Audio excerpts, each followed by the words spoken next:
Welcome प्यारे छात्रों, physics in YouTube channel पर एक बार फिर से आपका स्वागत है। गाइस, कक्षा 10वीं विज्ञान का कंप्लीट पूरा का पूरा पेपर यहाँ पर आपके लिए हम लेकर के आ चुके हैं। क्वेश्चन के साथ मैं आपको कंप्लीट सॉल्यूशन प्रोवाइड कराऊंगा। तो ये वीडियो आपके लिए बहुत ज़्यादा अहम साबित होने वाली है। चैनल पर पहली बार आए हो तो सब्सक्राइब जरूर कर लेना, क्योंकि एमपी बोर्ड की पल पल की खबर सबसे पहले आपको फिजिक्स इन यूट्यूब चैनल पर मिलती है। तो गाइस देखिए, पहला क्वेश्चन क्या है। लोह चूड़ पर तनु हाइड्रोक्लोरिक अम्ल डालने से क्या होता है। तो इसका आंसर ये हो जाएगा, हाइड्रोजन गैस एवं आयरन क्लोराइड बनता है। यहाँ पर जितने क्वेश्चन और आंसर मैं प्रोवाइड करा रहा हूँ, एक भी क्वेश्चन को आपको नहीं छोड़ना है अगर आप चाहते हो अर्धवार्षिक परीक्षा में टॉप करना, बेहतरीन अंक लाना। तो दूसरा क्वेश्चन क्या है। जिन अभिक्रियाओं में ऊष्मा का अवशोषण होता है उन्हें हम क्या कहते हैं। तो ऐसी अभिक्रियाओं को हम ऊष्माशोषी अभिक्रिया कहते हैं। सबसे अधिक क्रियाशील धातु कौन सी होती है। तो गाइस वह सोडियम होती है, जिसको हम Na से प्रदर्शित करते हैं। इसके बाद देखिए, चौथे क्वेश्चन में क्या पूछा गया है। पीएच स्केल का पारसमान क्या होता है। तो वो होता है 0-0 से 14। यानी चींटी के डंक में मुख्यतः क्या होता है। तो चींटी के डंक होता है, उसमें फार्मिक अम्ल पाया जाता है। एंड का छठवां क्वेश्चन यहाँ पर देखिए, मुकुल द्वारा अलैंगिक जनन किसमें होता है। तो वह ईस्ट में होता है। इसके बाद सातवां क्वेश्चन है, कौन सी धातु द्रव होती है। तो गाइस मरकरी, जिसे हम पारा कहते हैं, वह द्रव होती है। पराग कोश में क्या होते हैं। तो पराग कोश में परागण होते हैं। इसका बाद नौवां क्वेश्चन क्या है, कौन सा पादप हार्मोन है। तो गाइस साइटोकाइनिन पादप है, यह हार्मोन होता है। एंड 10वां क्वेश्चन है, लेंस की क्षमता का मात्रक क्या होता है।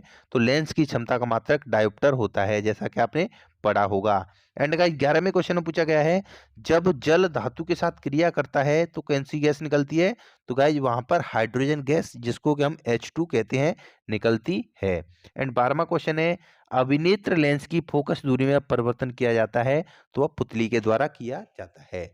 गाइस यहाँ पर मैं आपको बता दूं, अगर आपने मेरे द्वारा बताए हुए सभी क्वेश्चंस तैयार कर लिए तो आप 100% टॉप परीक्षा में टॉप करने से आपको कोई नहीं रोक सकता, क्योंकि ये सारे के सारे क्वेश्चन है परीक्षा में फंसने वाले हैं। यहाँ पे देखिए, रिक्त स्थान की आपको पूर्ति करनी है। न्यूलैंड ने किसका सिद्धांत दिया था। तो वो अष्टक के नियम का सिद्धांत दिया था। दूसरा क्वेश्चन है, लंबे समय तक सेवन न करने पर सूखे मेवे के सड़ने का विकृत गंसिता है। एंड तीसरे क्वेश्चन में क्या भरा जाएगा, हरे पौधे अपना स्वयं क्या बनाते हैं, भोजन बनाते हैं। एंड चौथे क्वेश्चन में भर जाएगा, यहाँ पर वस्तुओं को हम प्रकाश की उपस्थिति में देख सकते हैं, तो यहाँ पर प्रकाश आ जाएगा। पांचवें क्वेश्चन में क्या जाएगा, विद्युत धारा का ऐसा ही मात्रक एम्पियर होता है। इसके बाद देखिए, छठे क्वेश्चन पूछा गया है, फ्यूज तार को किसी संयंत्र के साथ श्रेणी क्रम में जोड़ते हैं। सातवां क्वेश्चन में यहाँ पर भर जाएगा, भोजन खाद्य श्रृंखला में ऊर्जा का प्रवाह एक ही दिशा में होता है। एंड का 8वें क्वेश्चन में आ जाएगा, आंखों के रंगीन भाग को हम आइरिस या परितारिका कहते हैं। इसके बाद ये यानी सही जोड़ियां हैं, तो इनको आप देख लीजिए सही जोड़ियां किस तरीके से मिलानी है। तो आप देख सकते हो, यहाँ पर साधारण नमक का सूत्र NaCl होता है। प्रबल अम्ल है वो हाइड्रोक्लोरिक अम्ल भी होता है। मिश्र धातु है कॉपर बेरिलियम होती है। यूरिया का निर्माण यकृत के द्वारा होता है। आयोडीन अधातु तत्व है, वो चमकीला होता है। ग्रेगर मेंडेल है, वो अनुवांशिकता के जनक है। हाइड्रोजन में प्रगनन, ये क्या कहलाता है, मुकुलन कहलाता है। प्रतिरोध का मात्रक ओम होता है। प्राकृतिक स्पेक्ट्रम इंद्रधनुष में दिखाई देता है। मादा हार्मोन्स पीयूष होते हैं। एंड गाइज आप यहाँ पे देख सकते हो, चुंबकीय पदार्थ लोहा होता है और चुंबकीय पदार्थ की तीव्रता का मात्रक ऑर्स्टेड होता है। तो इस तरीके से ये आपको यहाँ पर सही जोड़ियां तैयार करनी है। अब हम बात करते हैं एक एक वाक्य के क्वेश्चंस की। तो यहाँ पे देखिए, पहला क्वेश्चन क्या है, अम्लीय विलयन के पीएच का मान 7 से कम होता है। दूसरा क्वेश्चन क्या है, दो या दो से अधिक धातुओं के समांगी मिश्रण को हम क्या कहते हैं, मिश्र धातु कहते हैं। एंड का तीसरा क्वेश्चन है, जीन कोशिका के किस भाग में पाया जाता है। तो गुणसूत्र में धागे नुमा क्रोमोनिमेटा होते हैं और क्रोमोनिमेटा पर जीन्स पाए जाते हैं। एंड रजोधर्म की अवधि है वो कितने दिन की होती है, 2 से 8 दिन की होती है। और पांचवा क्वेश्चन क्या है, रेगिस्तान की मारीचिका किसकी क्रिया का उदाहरण है। तो यह टोटल इंटरनल रिफ्लेक्शन, जिसको हम पूर्ण आंतरिक परावर्तन कहते हैं, उसका एग्जाम्पल है। एंड का 6वें क्वेश्चन में पूछा गया है, दो तंत्रिका कोशिकाओं के मध्य खाली स्थान को क्या कहते हैं। तो इसे हम सिनेप्स कहते हैं। एंड 7वें क्वेश्चन में पूछा है, विद्युत परिपथ की सुरक्षा के लिए प्रयुक्त युक्ति का नाम बताइए, तो यह फ्यूज तार है। और 8वें क्वेश्चन में क्या है, विद्युत परपथ का क्या अर्थ है? तो देखिए, विद्युत धारा के सतत एवं बंद पथ को हम विद्युत परपथ कहते हैं। 9वें क्वेश्चन में क्या पूछा गया, विद्युत आवेश का ऐसा ही मात्रक लिखिए। तो विद्युत आवेश का ऐसा ही मात्रक है वो कूलाम होता है। और चुंबक के कितने ध्रुव होते हैं? तो चुंबक के कुल मिलाकर के 2 ध्रुव होते हैं। तो यहाँ तक हमने जितने भी ओटी थे सभी क्वेश्चंस को कवर कर लिया है। अब यहाँ पर हम 2-2 नंबर, 3-3 नंबर, 4-4 नंबर के क्वेश्चंस के बारे में डिस्कस करेंगे।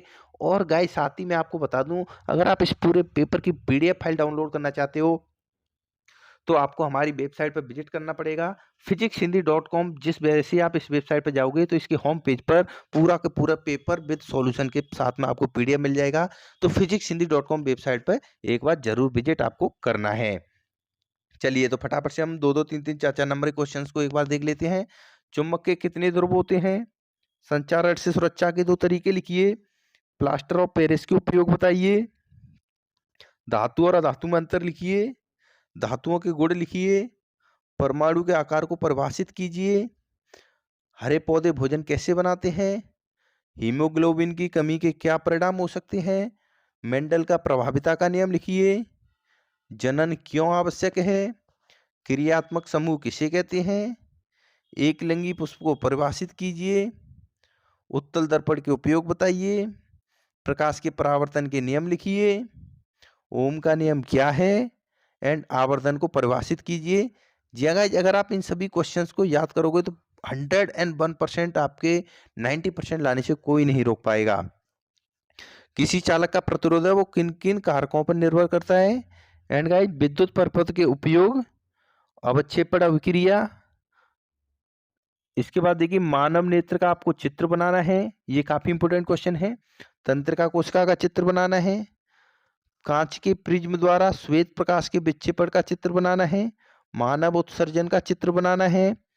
चुंबकीय क्षेत्र रेखाओं के 3 गुण, इसको 100% याद कर लेना, ये आएगा। एंड दक्षिणाहस्त अंगुष्ठ का नियम क्या है?